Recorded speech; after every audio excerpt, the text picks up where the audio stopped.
Well, hello everyone. This is Cheryl York, and I'm coming to you today to do a brand new But God testimony. I missed out on doing one last week. My week was very, very wonderful, but busy, and I just couldn't find the time to do one. And this one, I was trying to get an interview, but the interviewee is so busy with like 100 grandchildren that she can never seem to get on here with me. So I asked her if she minded if I went ahead and read the story. She submitted this to me a long time ago. It is an amazing story. This one, I'm hoping that I can get through it without crying, to be honest with you. I reread it last night. It's pretty lengthy, but it cannot be edited down. Her son wrote it. He wrote it beautifully. He really draws you into it. It's a true story that happened to her son, but I'm calling this an Audrey Yockey story because of the fact that she was the mom and she went through this as well. Okay. This affects me because it's my friend going through it. It affects me because I have a son, and I can imagine what it would have been like. And it would probably affect all of us, affected thousands and thousands of people.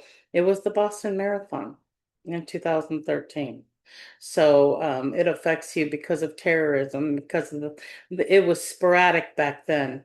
But nowadays, it's almost on a daily basis that these kind of crazy nutball things are happening in our country and trying to disturb our our safety, trying to disturb our cities, trying to destroy our cities. And so I'm going to go ahead and share my screen. And as I said, I'm going to do the best that I can. I have to read it because I don't know the story, verbatim.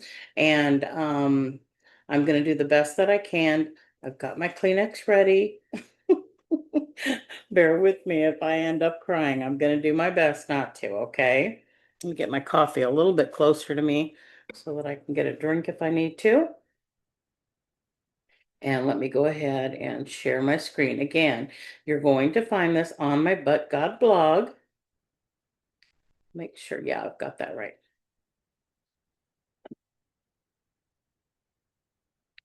On my But God blog, it's actually called the J. Yockey story, but I'm titling this one an Audrey Yockey story. She's one of my dear friends that helps me with my newsletters and so forth. And she actually is the one that posts my It's Going to Be Biblical mailing or newsletter, I'm sorry, on Facebook. Monday through Friday. So she's just a dear friend. I've known her for many, many years now. And she submitted this story to me on August 11th of 2024. And so as you can see, I've got a little picture here of people in a marathon running. So let me get a quick drink here. Oh, hold me over, coffee, hold me over. All right. Now remember what I said. This is written by her son, and he is an amazing, amazing writer, an amazing son as well. But what a story. Training for anything in life takes time and dedication. Running is no different.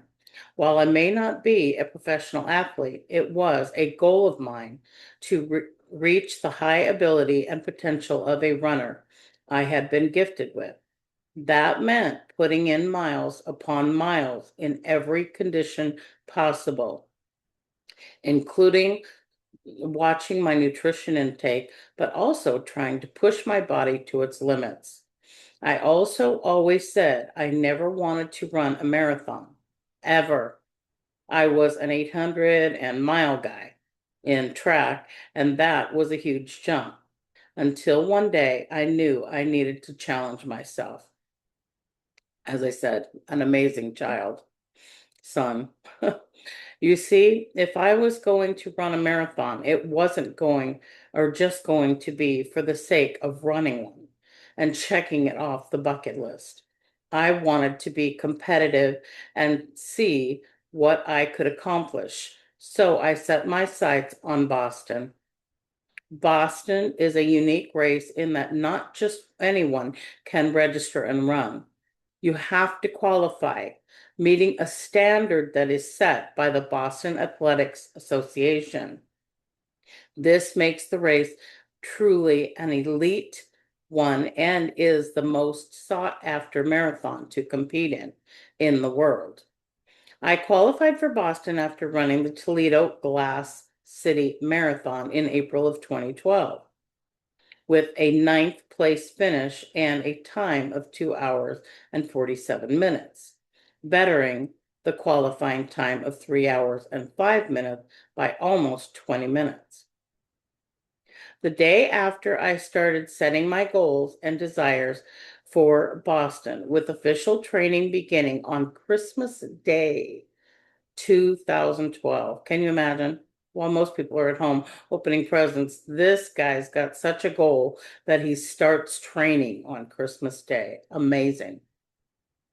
This meant being regimented in my diet, evaluating my workout plan, being disciplined to get my mileage in, and pushing myself beyond the limits of my body. Training was off to a great start. My long runs were up to 20 miles, and I was truly enjoying it. However, one Saturday I had a feeling of death come over me. I know exactly where I was. I had just rounded the turn from Bacon on to Roush Road and was starting the 10th mile. I don't necessarily know where Bacon and Roush are. Okay, I'm not sure exactly what state they lived in at the time, but maybe it was Michigan. I'm not sure. I began to pray and come against the thought. I honestly didn't know what the thought meant or what it would lead up to, but being a man of faith, prayer was the only answer. This feeling would go on to come back to me. Hold on, let me reread it. I'm trying to read it properly. This feeling would go on to come back to me every time I had a long run. So every Saturday. Now, between this Saturday and Boston, I would lose an aunt to her heart and kidney disease. It was at this time, I believe, the feeling of death I had was about this, the loss of a loved one. My grandpa had died just after my qualify day, and then my aunt. As a family, we felt surrounded by death. It was a hard pill to swallow, but also a sense of relief as I believed the feeling of death was for me. Fast forward to the weekend of Boston. The atmosphere is one to experience. The moment I stepped onto the plane on Friday in Detroit, okay, he was in Michigan, I was surrounded by runners. You could tell by the bottles of water, granola Cliff bars, and the clothes they were wearing. The air was electric, and you could sense the anticipation, nerves, and excitement build. When the plane landed in Boston, I was ecstatic. Everything I had dedicated my life to for the past year and a half were starting to come to a culmination. I made my way to the convention center where I would pick up my bib number, racing packet, running apparel, and memorabilia. I was able to meet my favorite runner at the time, getting his book autographed and a picture as well. So this was an exciting day for this young man. The next 2 days were spent laying low, trying to not expel all my energy and staying off my legs. I stayed with my coach from college and her family that live in Haverhill, Massachusetts, I think that is. They were warm and welcoming. We watched movies, had numerous conversations about everything and anything. On Sunday, right, or on Sunday night, they had a huge spaghetti dinner with homemade sauce, meatballs, salad, and the whole 9 yards. They were such wonderful hosts. By the way, Bostonians truly have the accent that is depicted in movies and TV. That line cracked me up. Sunday night was restless.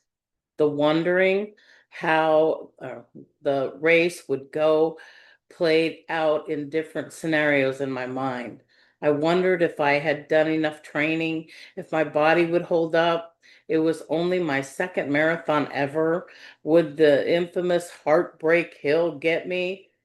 I woke up for the day around 4:30. My coach and I were meeting up with a local running club that was taking us to the starting line in Hopkinton. I had my usual breakfast that I ate before the long runs, oatmeal and six pieces of toast. So sorry, I thought I lost my place. The bus ride seemed to take forever, causing my nerves to amplify and cause my legs to bounce. I had my music going through my iPod, which helped calm my nerves. When we pulled into Hopkinton, it was like a mini shanty town made specifically for runners. As I sat on the sidewalk outside the school entrance, I could feel the warm sun on my face. It helped me to relax, and I anxiously waited for time to pass to go to the start line. Since Boston is such a big place, they do a staggered start. The first wave goes off at 10, and then people are sectioned into corrals. I was in wave one, corral one, one of the top 1,000 entrants, an elite runner. I slowly made my way towards the start line around 9:30 as I could see all the different runners in their racing tops and shorts. It was truly a sea of color. One guy was wearing a bright pink morph suit. He also spoke French. We would later run miles 9 through 15 together. As I entered the corral, I began to pray even more, just asking for a good day and experience. The corral began to fill with other runners. It was like stuffing cattle into a jam-packed space. As the 10 o'clock hour drew near, the Star Spangled Banner was sung, and the elite professional runners were paraded out of the church by the starting line. I remember standing in awe of them and the athletic power or prowess we were all about to witness and be a part of. As a runner, your nerves build like that of a pop building pressure in a bottle. However, when the gun goes off, all the nerves go away and you focus on the task at hand. I remember the first mile going by so fast and thinking I needed to get myself in check and under control, otherwise, the next 24 miles would be pure torture. I can still see the towns and cities that we passed through. Boston is one of the coolest races I have ever been a part of. What makes it stand out is that the whole course, except from the 12.5 to half marathon mark, is filled with people. That's because there is a river that flanks the other side of the road of that point, at that point, sorry. It was after the half marathon, I began to struggle. I went out too fast and had a long way to go. The Newton Hills start at mile 16, mile 16. I can recall taking the right turn into the hills. This wave, or this was one of the most spectacular filled portions of the race, but it is also where my quads started screaming at me, and I desperately wanted to walk. I also grew very discouraged. It seemed all I had trained for and the massive PR I was on pace for was quickly falling away. When I came to Cambridge, I made the biggest mistake I ever did in a race. I walked. I felt I needed to, or my body was going to give out. I walked for a good 20 minutes or so. But the thing that kept me going, despite dreading the remaining 4 miles, was the crowd.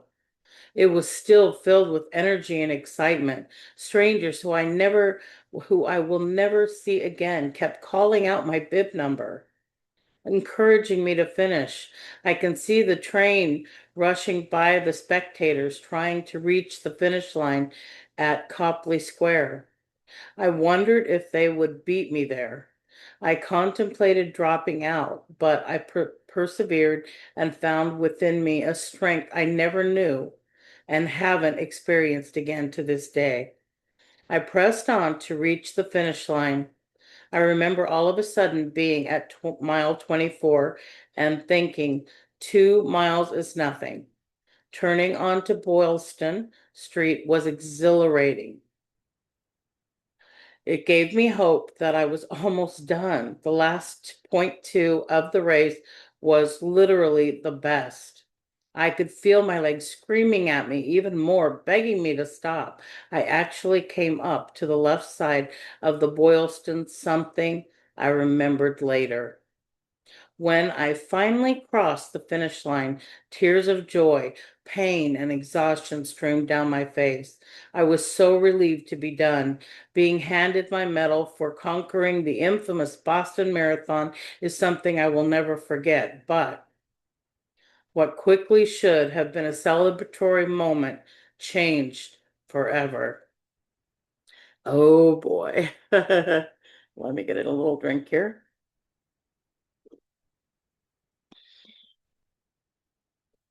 I need to insert here that prior to my race, my mom started a Facebook group, Jay's Run to Boston.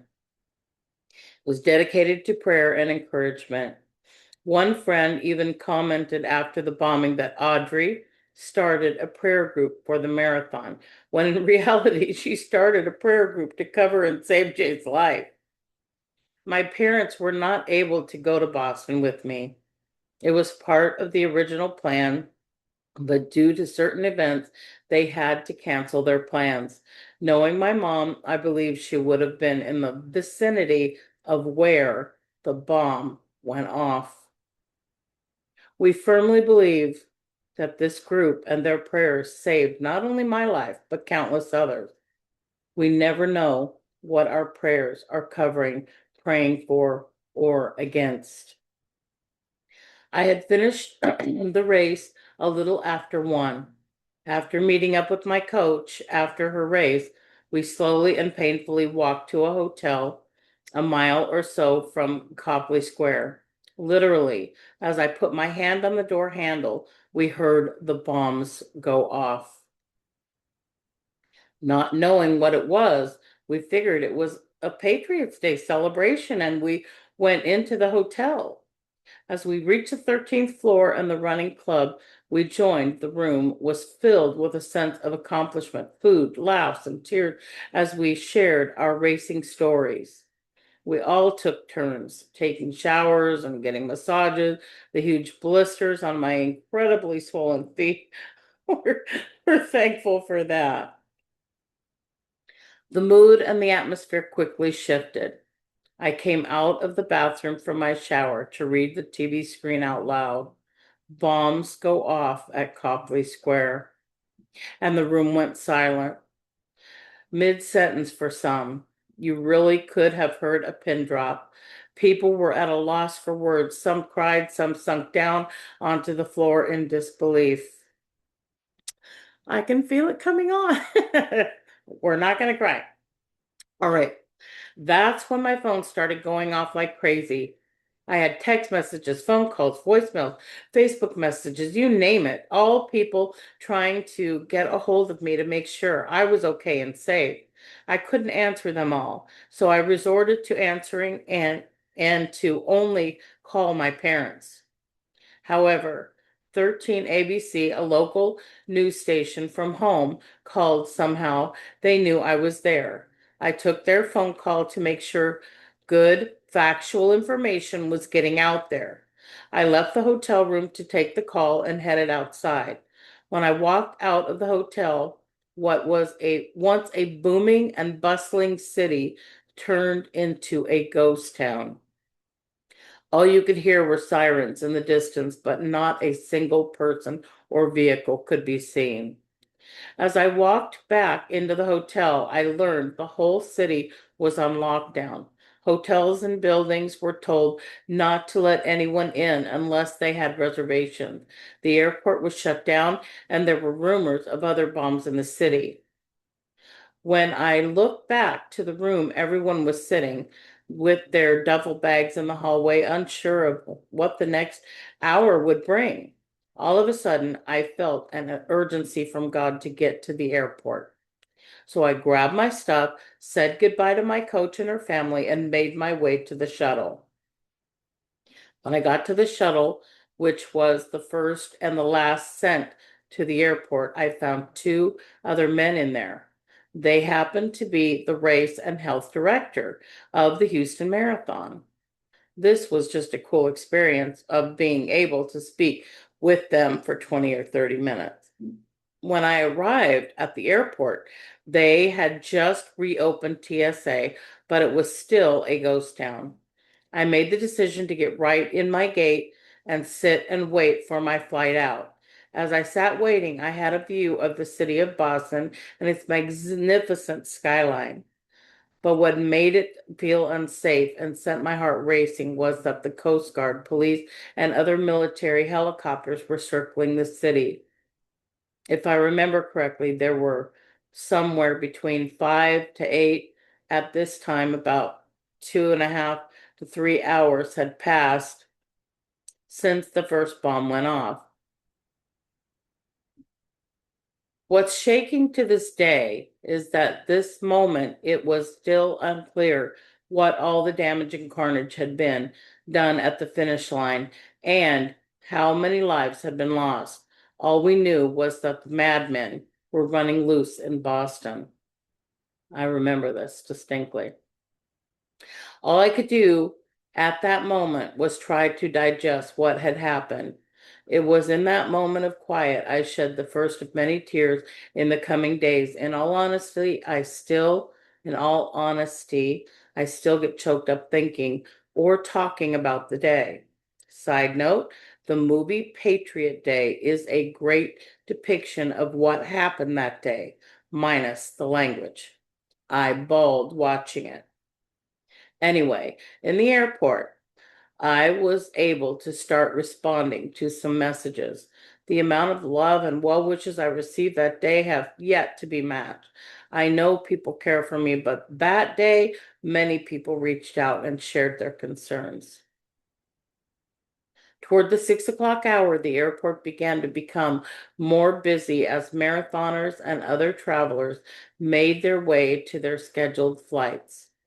There was a somber feeling in the atmosphere. No one looked at each other or talked about what had just happened. It was as if someone said anything, there would be a breakout of tears and emotion. Okay, let's read that again. It was as if someone said anything, there would be a breakout of tears and emotions. But it was at this moment I couldn't get home fast enough. I just wanted to be with my family. I had a flight out of Boston to Chicago because of the bomb and the airport shutting down. Flights were behind schedule, and I almost missed my connecting flight to Detroit. During the flights, I was mindless. I couldn't think of anything or really process. I just felt numb. When I landed in Chicago, I had 5 minutes to get to my next flight. Moving quickly in a crowded airport when your legs are almost non-functional made for a difficult process, but I made it. Only to sit in a small chair for another hour and literally feel my legs tightening as the plane flew. When I landed in Detroit, it was almost midnight. Usually, whoever was picking me up would wait for me in the pickup line outside, but my parents met me at the baggage claim. Here we go. Okay. All right. I remember them both running up to me and hugging me, crying. Strangers watched with tears in their eyes as they knew what I had just experienced that day. It's a moment that will live forever in my mind and heart. The next day, I would like to say I was glued to the TV, but I wasn't. I was only allowed to be informed by my family what was happening. Watching newsreels was not anything I wanted to see. It was too real, too raw, too emotional. I had not only just witnessed a terrorist attack, I had survived one. I didn't like to talk about the race itself or what happened. I just felt numb, almost depressed. I felt guilty that a 9-year-old boy lost his life and I walked away with mine. But I know without a doubt, because of my obedience to cover things in prayer and those who were praying for me that day, God had his hand on my life.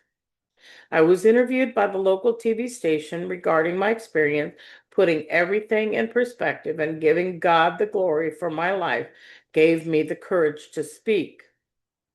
A few days after the race, I decided to do something crazy, but felt in my heart that it was the right thing to do. I decided to run the Glass City Marathon. It was 13 days of the Boston Marathon after the Boston Marathon. This is something people raise their eyebrows at because typically you take 2 weeks completely off from all physical activity after a marathon because of the toll it takes on your body. Shoot, it was a good 6 days before I could walk normally, but I knew I had to do this. I had a special racing shirt made, signed up, and towed the line. That day ended up being vastly different in every sense of the word. The weather wasn't perfect. It was a cold, gray, and rainy day, which makes for a miserable race condition, but it's my favorite to run in. But there was something else different. People were fearful. There would be repeat offenders. Races now had to take extra precautions. The race and ending were different as well. I ran probably the most freeing and best race of my life. I placed 10th and ran a PR. At Boston, I ran 3:04:59. I don't know all these numbers, forgive me. At Toledo, I ran 2:46. I felt like I had done Boston proud and showed myself I'm not only physically tough, but emotionally, mentally, and spiritually. I didn't let fear or the horrendous actions of others keep me from doing something I not only love, but am gifted in. I also decided that I, along with 36,000 other runners, would run Boston in 2014, which turned out to be the most freeing race ever. To see people from all over the world band together to stare evil and terrorism in the face, we didn't let others dictate what we were capable of doing. What the devil meant for harm, God to proclaim his sovereignty. It wasn't until more than a year later I allowed myself to watch news footage of that day. It tore my heart out, ripped it to pieces. I lost it. I couldn't control my emotions. Even to this day, newsreels of it does my emotions in. As for the brothers who committed these heinous crimes and stole our moment of celebration and lives. I'm thankful for a justice system that has carried out a swift and fair trial for the younger brother. To this day, I am grateful for my experience in Boston, both 2013 and 2014. I will forever be Boston strong. Oh my gosh, you guys. Actually, I did a lot better than I thought I would. A lot better than I thought I would. Okay. You didn't see half the tears that I cried yesterday when I reread this whole thing, deciding to go ahead and do it today. So forgive me, but that's a tearjerker, right? So I appreciate so much all of you coming, watching these podcasts. Please like, subscribe, and share. Let people know that I do this. I try to do it at least once a week. I don't always get to it, but I'm still looking for more people to send in wonderful testimonies. It doesn't have to be about a marathon. I've done several different ones about dreams that have come to pass, and my sister and I being pregnant both at the same time, and my kids not drowning because the Lord sent somebody to save them both when they were going under one time. And, I've done several different testimonies. I mean, even one more recently about making a child's birthday such a wonderful blessing because of a bubble machine that completely happened supernaturally at her party. Testimony is a way of telling people about Jesus, because without Jesus, this would not have gone the way that it did for my friend Audrey and her family, for her son, and for many other people that were being prayed for up to this point. Yes, there were people that passed away. There's people that die every single day. It's horrible. It's disgusting. It's sad, especially when they're so young. But prayer does change things, and it does cover people, and it does make a difference. So I am going to go ahead and finish this up so I can go cry for a few minutes. Hopefully I didn't get all of you crying, and say thank you so much. Thank you, Audrey, for sharing this story with us. Again, you can find this by going to americareimagined.faith. I have a But God blog. The But God part is it wouldn't have happened this way but God.